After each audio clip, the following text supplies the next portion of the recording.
I have to believe that most Giants fans, and probably the Giants organization themselves, thought that if anything, they had, cleansed the palate of the Joe Judge error, ERROR, and that you were pointing to 2022, and it was going to be at least a little bit better. Maybe not dramatically better, but you felt like, at least, that things would look better, that you felt like you were in good hands for the long term.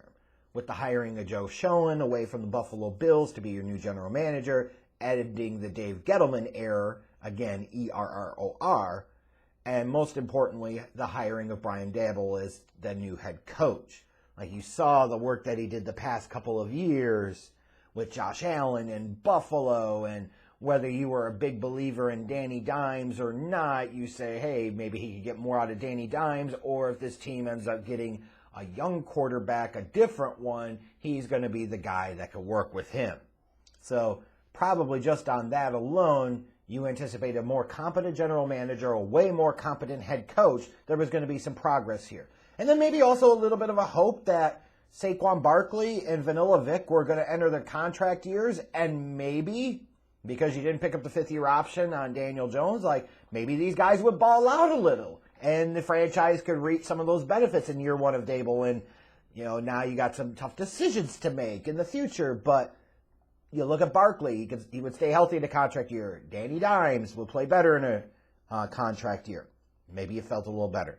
Maybe you were happy with the fact that the Giants addressed the trenches in round one with their 2 high first-round picks with Kayvon Thibodeau and Evan Neal. What you do know, though, is that once the season actually started, you could absolutely see the impacts of Brian Daboll from day one, from game one. When you look at that opening game against the Tennessee Titans where he made the decision to go for 2 in the win, like that was a culture setter, a tone setter for the Giants in 2022 and going forward under his leadership. He said, no, we're not going to play for the tie. We're not going to play it close to the vest. We're going to go for it. And they were rewarded. And I think like that really just set the tone for what the Giants were going to do this year. Now, granted, it was a bit of a tale of 2 halves of the season for the Giants. They feasted pretty well early on. Actually got to 7-2 with a win after their bye week. So think about that. They were in a really, really good spot. Maybe not where they were going to ever be a threat to pass the Eagles in the NFC East, but certainly 7-2. You tell anybody, a fan of any team, that after 9 games your team's going to be 7-2. Are you going to take that? 100 out of 100 times the answer is going to be hell fucking yes. Sign me up for that shit. That's where the Giants were. Of course, then they had a stretch right after that where they went 0-3-1. Kind of hit the skids a little bit that second half of the year. 2-2 in their last 4 games, which was enough to help them get into the playoffs. But, from where you started at 7-2, it was like there was a little bit of a course correction back to reality, to where they were who you maybe thought they were going to be. But it's funny, though, you looked at this Giants team and you look at the head coach and the style of play that they had, and I certainly wasn't the only one that picked the Giants to beat the Vikings in the wild card round. There were a lot of people that did that, and understandably so, and were rewarded for that when they did go on the road in Minnesota and beat the Vikings. I mean, you could tell that was a well-coached team that took advantage of its opportunities, that seemed really well prepared. But you could also see the reality caught up with them in the divisional round against the Eagles because they just weren't on that level. And that's kind of the trick here with 2022 for the New York Giants, is you've got the right head coach. But did you have this good season, and did it come at a big cost? Because when you look at them offensively, they were middle of the road. 18th in total yards, 15th in points scored.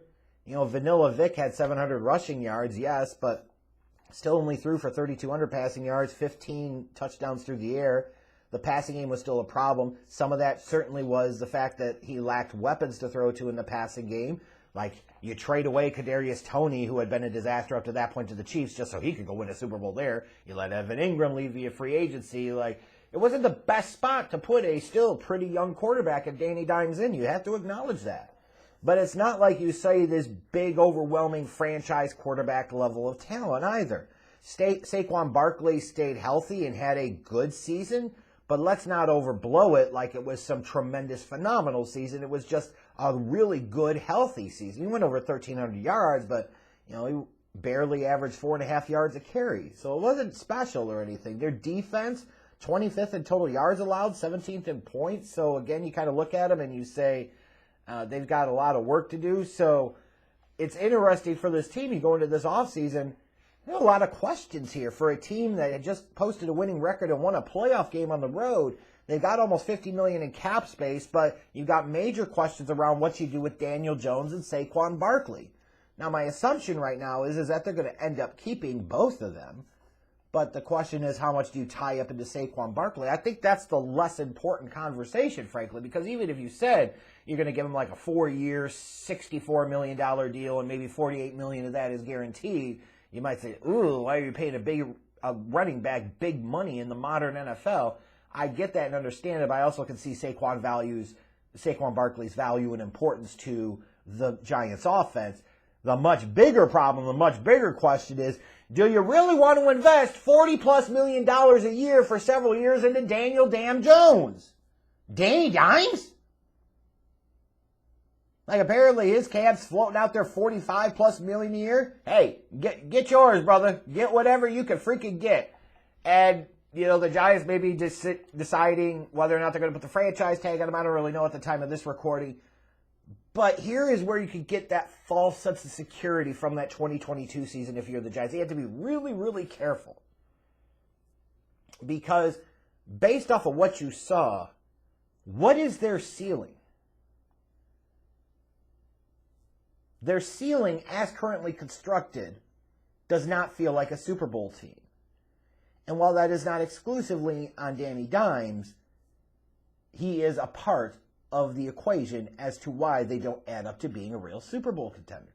So maybe Giants fans were getting excited and happy about what they were seeing in 2022, and I understand that somewhat.